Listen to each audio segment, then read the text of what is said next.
Well, it's time to join the club. This is actually coffee because I'm recording at like 9:30 in the morning. So, yeah, cheers.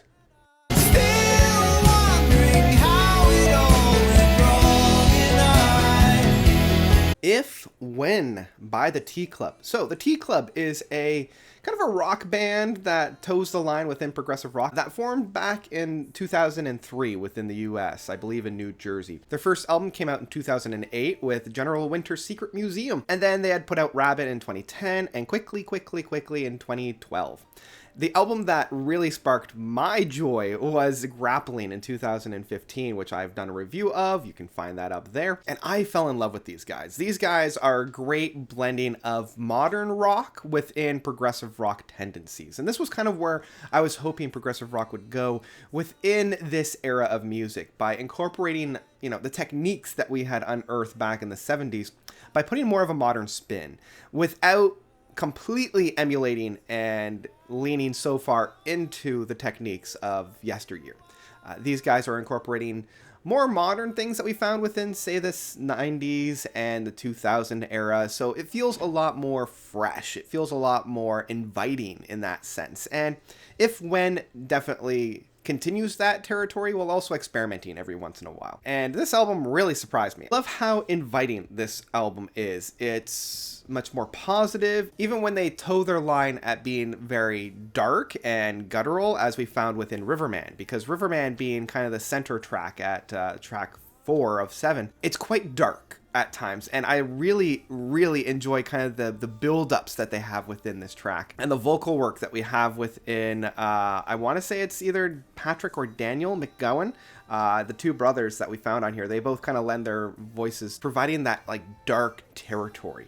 It's also quite heavy, but I think it's, there's a difference between being dark and being heavy, and I think they're blending the two very well within this track of Riverman.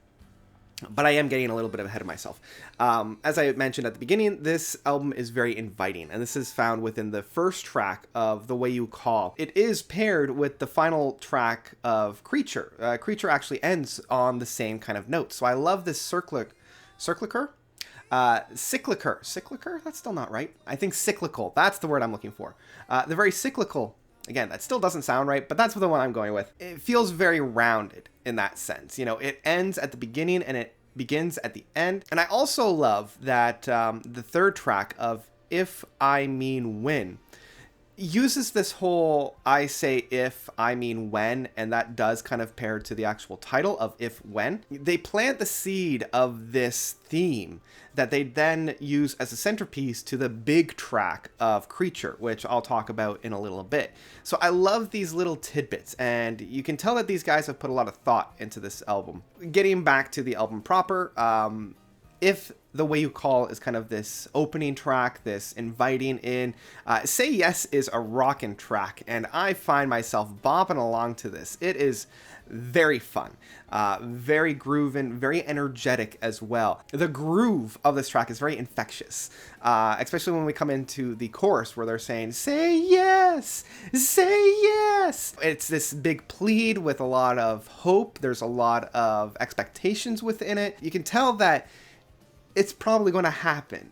And I do feel like that's the ongoing theme within this album, is that there's hope, there's expectations, but it's also very manageable, and they can see it within wow, I tried to say grasp and reach and came up with Greach. Anyway, very fun. That's what I wanted to say. It's a very, very fun track. Then we come into If I Mean When, and this is the whole I say if, I mean when, and again, it has that whole kind of fulfilling of expectations. It has that this is more of the subdued track. It's not quite as dark as Riverman, and I do like that after such a powerhouse that was Say Yes, we have a little bit of a cool down with If I Mean When, and then when we come into Riverman, we're not quite sure where we're going to go from there, and it is dark, it's visceral, it's almost viscous in its darkness, which is good, because by the time we come into Came at a Loss, it's a little bit more acoustic in approach. It's not quite as bombastic or heavy. Again, this one is more of the inviting one. Like if Riverman was the rage, this one's more of the calm down.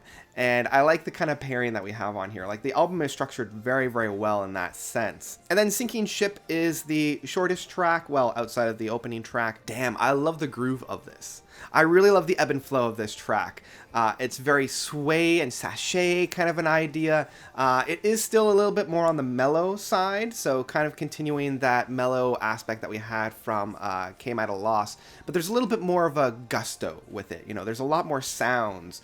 I love that kind of very juvenile piano work that we have on it, like juvenile in a jovial way as well. I thought that was a really fun aspect of the song, and it bleeds right into Creature. So I think we could talk about Creature, the 27-minute Goliath.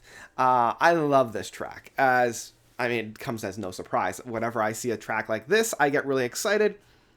And these boys really pull it off. They incorporate a lot of the different techniques that have been found on the album to this point. As I mentioned, they reintroduce that whole I say if, I mean when. And can we just talk a little bit about the musicianship that's found within this? Like, in and around the 3rd minute, the band just explodes with this creative juices that I hadn't seen from the band at this point. Their interplay and complexity and, you know, blending of all of one another, like the piano work with the grooving styles, it just blew me away. It invited me right into the track from the get-go. And where this song goes is very interesting because they put that off-the-map feature that many of these longer songs put near the end, right at the beginning. This is great because it leaves the rest of the song open for just exploration and trying a whole bunch of new things. So I like the fact that they put that exploration moment at the beginning to kind of set the listener off balance just a hair, so that when they go into these more experimental pieces, we're more ready for it. We're expecting it a little bit more. And it does tie back into that whole concept of, it's not necessarily a matter of if, it's a matter of when, this whole expectations. And as I said, I do like kind of where the song ebbs and flows. I do wish that the buildup that they had within the like 20-minute mark led to something, because they build up and they build up, and I really wanted them to just kind of explode and, you know, take a moment to really play within the space that they've created. But instead they kind of stop, and then they start again from the when I say if, I mean when aspect of it. And I feel like they missed a really great opportunity to play something beautiful. And instead they're just playing within the sandbox that they created. And I really wanted them to explode, and they never really did, at least within the buildup that they had within the 20-minute mark. They do come within the ending piece of this track, and it is very beautiful. It does reintroduce that whole when I say if, I mean when, and I feel like that's a very interesting way to end the track off. And then after the big kind of crescendo and the big ending that we have on this track, it winds itself down, and we find ourselves back at The Way You Call, with just the guitar work and the singer. So yeah, this track goes all over the place, and I'm always along for the ride. There's a few moments where I feel like they trip over their feet just a hair, but it never compromises the overall track as a whole. So yeah, overall, I've been really digging this track, and I've been coming back to this album a lot. I know that we've had a lot of really great music that's been coming out, but I still find myself coming back to this particular album. The whole themes and images that we have within this album, very, very well constructed album as well. It flows perfectly from song to song to song. It's a great package as well. Like, I love when a structure of an album comes together and amplifies the album, and this definitely does, for sure. This is an album that you could just put on and enjoy.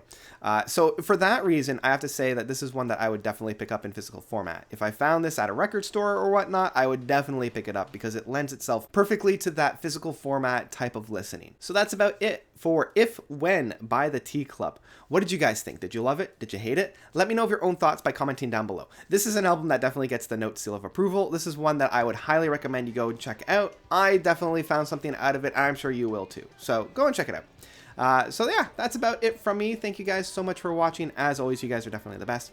And until next time, Notes out.